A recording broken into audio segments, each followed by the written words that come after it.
More guilty pleas today in the sprawling Feeding Our Future fraud scheme, including from a woman who recruited members of her family to join the scam and allegedly collected money to bribe a juror.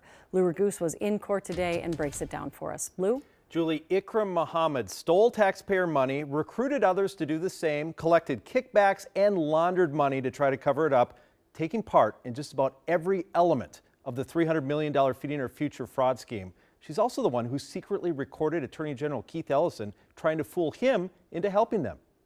Ikram, do you have anything to say? Ikram Mohamed joined the $300 million Feeding Our Future fraud scheme as a consultant for Executive Director Amy Bach, recruiting others to take part, soliciting kickbacks in return, even signing up her husband, mother, sister, and brothers to run phony meal sites. Her husband and sister claim to run 2 meal sites out of this little building in North Minneapolis, billing for more than 1 million phantom meals to feed children in need.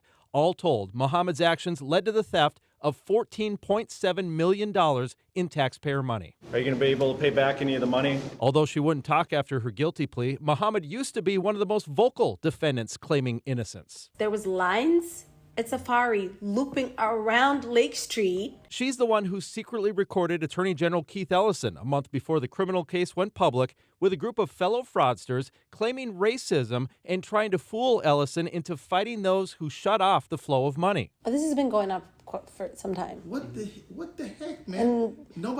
Who's minding the store? The sponsor actually took the initiative to sue. Good for her. I love it. In return for her guilty plea, prosecutors agreed not to charge Mohamed in any other cases they're investigating. Does this mean you won't be charged in the bribe case? Previously in open court, prosecutors said Mohamed helped collect money in the Somali community to bribe a juror in the first Feeding Our Future trial.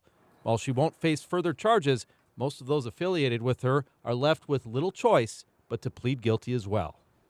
4 more from Mohamed's family will plead guilty Friday. Her husband also pleaded guilty today. That leaves just her brother, Gandhi Mohamed, claiming innocence in their indictment. He turned down a plea deal today and said he'll stand trial alone starting on April 20th.